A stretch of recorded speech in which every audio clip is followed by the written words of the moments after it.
तो हेलो दोस्तों, जय जवान जय किसान जय हिंदुस्तान। आपके इस नए यूट्यूब परिवार में आपका बहुत बहुत स्वागत है।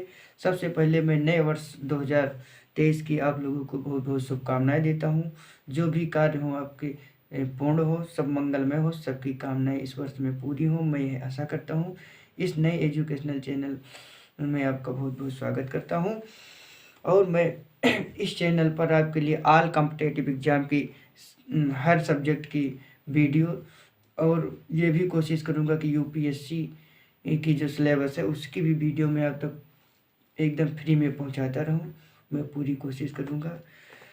तो आज का हमारा जो टॉपिक है वो है लूसेंट। लूसेंट को हम पढ़ेंगे पेज वाइज लूसेंट एक एक पैराग्राफ पूरा पढ़ेंगे।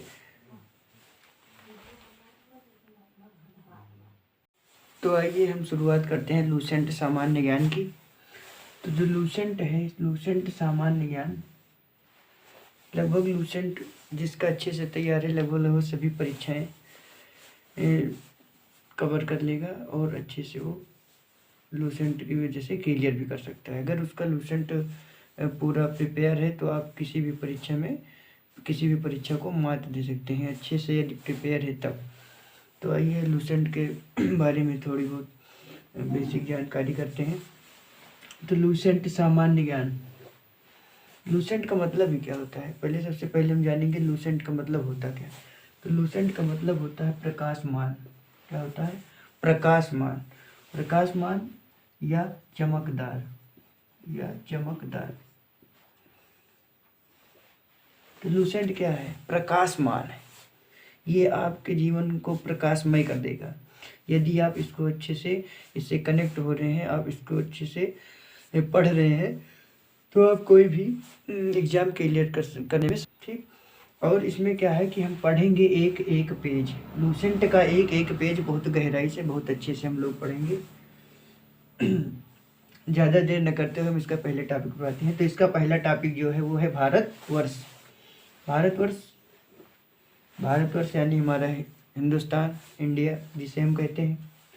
तो भारतवर्ष में जो पहला टॉपिक है वो है भारत नाम पढ़ा। भारत नाम क्यों पढ़ा? भारत नाम इसलिए पढ़ा, मनु के वंशज, जो ऋषि मनु थे, योगी थे, उनके वंशज तथा ऋषभ देव थे, उनके जो बड़े बेटे प्राचीन सम्राट भरत जो थे, उन्हीं के नाम से ये भारत पड़ा। भारत नाम क्यों पड़ा? जो मनु के वंशज थे और ऋषभ देव के बड़े बेटे थे, प्राचीन सम्राट थे भरत, उनका नाम क्या था? भरत। उन्हीं के नाम से हमारा भारत पड़ा नाम, जिसको हम भारतवर्ष भी कहते हैं। अब ये लिया कहाँ गया? श्रीमद्भागवत कथा महापुराण में एक कथा के अनुसार यह माना गया कि भरत नाम पड़ा। क्यों पड़ा? मनु के वंशज तथा ऋषभ देव के बड़े बेटे प्राचीन सम्राट भरत के नाम से। अगला टॉपिक आता है मन। तो मन कौन है, इनके बारे में हम थोड़ी बहुत जानकारी करते हैं। मन कौन है? तो मन है सनातन धर्म के अनुसार माने जाते हैं। कौन? मन सनातन धर्म ये कहता है कि मन जो थे ये संसार के प्रथम योगी पुरुष हैं। संसार के प्रथम योगी पुरुष कौन है? मन है। कौन मानता है? सनातन धर्म। सनातन धर्म के अकॉर्डिंग हम लोग ये जानते हैं कि जो संसार के प्रथम योगी थे वो कौन है? योगी पुरुष जो है वो है मन। इन्हें आदि भी कहा जाता है। इन्हें क्या कहा जाता है? आदि। आदि का अर्थ होता है प्रारंभ, जिससे शुरुआत हुई, जिससे मानव की शुरुआत हुई, यानी ये आदि है। इनका नाम आदि इसलिए पड़ा कि ये प्रारंभ यानी शुरुआत में सबसे प्रथम योगी पुरुष हैं संसार के। तो शुरुआत इन्हीं से हुई है, इसलिए इन्हें आदि भी कहा जाता है। आदि का अर्थ ही होता है प्रारंभ। आगे इन्हें स्वयंभू भी कहा जाता है। स्वयंभू आप लोग जानते होंगे, इन्हें स्वयंभू भी कहा जाता है। स्वयंभू क्यों कहते हैं? क्योंकि स्वयंभू का अर्थ होता है जो स्वयं से उत्पन्न हुआ हो, जिसके माता पिता ना हो, जो अपने आप से उत्पन्न हुआ हो, अपने आप से जन्मा हो, उसे कहते हैं स्वयंभू। इसलिए इनका नाम स्वयंभू पड़ा। इनकी जो पत्नी थी उनका नाम था सतरूपा। उनकी पत्नी का नाम शतरूपा था और माना जाता है कि संसार के समस्त लोगों की उत्पत्ति इन्हीं दोनों लोगों से हुई है। किनसे किनसे? मनु और इनकी पत्नी शतरूपा से।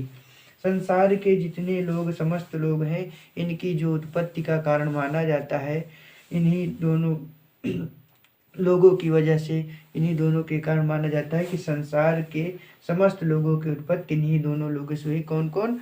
मनु और इनकी पत्नी शतरूपा से। मनु की संतान है। हम लोग या जो भी मनुष्य लोग हैं, ये मनु की संतान है, इसलिए इन्हें मानव तथा मनुष्य कहा गया या मानव तथा मनुष्य कहलाए। क्यों? क्योंकि मनु के तो भारत के जो अन्य नाम हैं, भारत के अन्य नाम जैसे आर्यावर्त, हिंद, हिंदुस्तान, इंडिया और जम्बू द्वीप के नाम से भी हम भारतवर्ष को जानते हैं। भारतवर्ष के अन्य नाम कौन कौन से हैं? आर्यावर्त, हिंद, हिंदुस्तान, इंडिया और जम्मू द्वीप। इन सभी नामों से भी हम भारतवर्ष को जानते हैं। अगला है, यूनानियों ने भारत को क्या कहा है? यूनानियों ने भारत को क्या कहा है? यूनानियों ने भारत को इंडिया कहा है। क्या कहा है? इंडिया। अब इंडिया शब्द आया कहाँ से है? इंडिया शब्द जो आया है वो सिंधु नदी जो है, सिंधु नदी के अंग्रेजी शब्द इंडस से लिया गया है। तो इंडिया शब्द जो है सिंधु नदी के अंग्रेजी शब्द इंडस से लिया गया है और यूनानियों ने भारत को क्या कहा है? इंडिया कहा है। तो इंडिया किसने कहा भारत को? यूनानियों ने कहा। हिंद, हिंदुस्तान, हिंद तथा हिंदुस्तान या हिंद अथवा हिंदुस्तान किसने कहा? तो मुस्लिम इतिहासकारों ने कहा। जो मध्यकालीन मुस्लिम इतिहासकार थे उन्होंने भारत को हिंद और हिंदुस्तान का नाम दिया। अगला टॉपिक, यहाँ के जो लोग थे, यहाँ के लोगों को क्या कहा जाता था?